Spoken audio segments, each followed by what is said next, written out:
Also in the programme, a bridge to the future as Waterford and the South East gets a world-class piece of engineering. Bridges of the past and how it used to be in Waterford. We're coming to you from just outside Waterford City, where for the past several weeks this iconic bridge over the River Suir has been attracting great attention. Now, later in the programme we'll bring you the story of the bridge.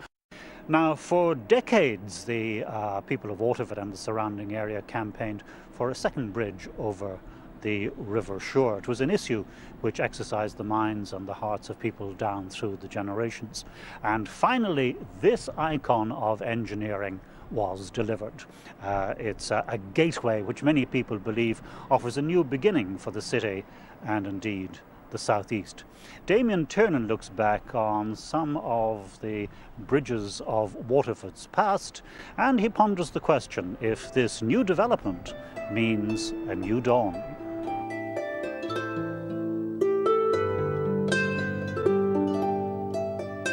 A new bridge for Waterford, which many predict will be a new dawn, a new gateway to progress. The new crossing, known as a cable-stayed bridge, the longest in the state, has, we'll now find out, effectively been over 150 years in the making. That's how important and historic an occasion it is to have a second bridge and bypass at Waterford. The first bridge over the River Suir was built in the 1780s. It was the bridge that was colloquially and fondly known as Timber Toes. Timber Toes, as the name suggests, was a wooden bridge. Was built in 1784 by Lemuel Cox, a Massachusetts-born bridge builder who built quite a few bridges, I think 11 around Ireland. This wooden bridge into the heart of the city was always known as Timber Toes. It was a toll bridge operated by a private company who controlled the river crossing and got the rights initially handed down by King William in 1690. It made the company heaps of money, and as traffic grew, so began in the middle of the 19th century calls for a toll-free second bridge. Old Timber Toes began losing popularity.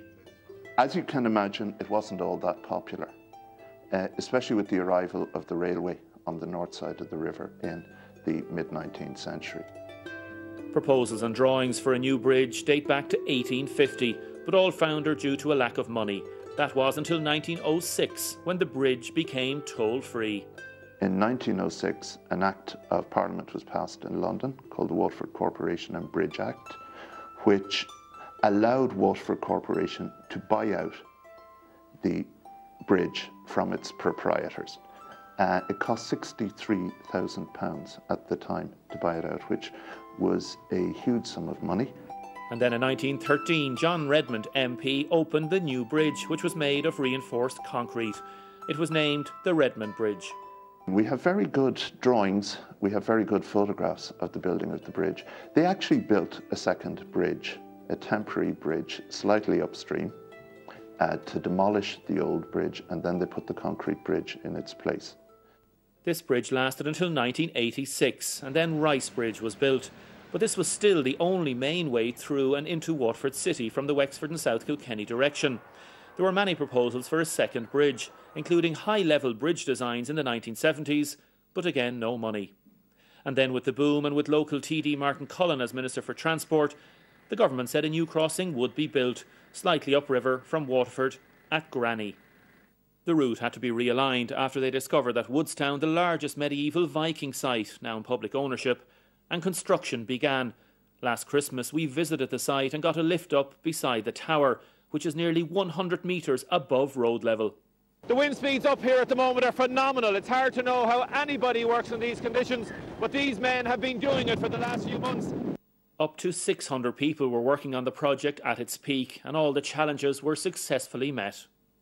We had operations or designs being carried out in Spain, in England, in Ireland and various other places. So the coordination of all those multidisciplinary, multilingual and all that sort of stuff. But all in all, as a project, and with all the different people and different cultures, I suppose the big success is it's on time and it was done safely. With the stay cables fanning out from the 300-ton tower, the bridge and the 23-kilometre city bypass was completed 10 months ahead of schedule in October. The entire project cost €600 million in a public-private partnership scheme. Most agree it would cost less if tendered for today. For former city mayors such as Stephen Power, the new bridge is marvellous. I'm glad for the sake of the people who are employed in the city, especially from the South Kilkenny area, and they have a choice now of coming through the old bridge or this new bridge, whichever suits them, of course. And of course, there's a toll on the new bridge. It is an outlay, but in relative terms, when you take in the cost of time and fuel and vehicle wear, we would certainly promote the toll road and think that it is reasonable value when you take it in terms of the cost of, say, a bottle of drink or a bottle of water or something. You know, $1.90 for a car we would think would still offer good value to the customer. And we found one little chap happily reunited with his owners, Bruiser, who went missing from his home recently one morning and was found on the road. Where did you find Bruiser? Bruiser was just found on the toll bridge behind us there by one of the other girls, and they brought him in, and then I took him home because I was afraid something had happened to him. So how far had he walked? 2 miles. Jeez, it'd be about 1.5 miles. And for people such as Tom Hartery, who's been working on the bridge project for 7 years, the new crossing will of course bring people together. It'll be known as the Suir Bridge for the time being, although some people have other ideas. Waterford people are calling it the cat flap. I got a text the other day, somebody said we should call it the Liam McCarthy Bridge.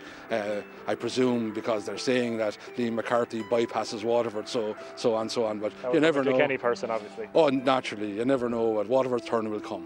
So a new chapter has begun in the rich historical tapestry of Waterford City, its environs, its infrastructure and its people. A symbol of the Celtic tiger there. And from our most... That ends our programme for this evening. So from Waterford and from all of us in the Nationwide team, a very good evening to you.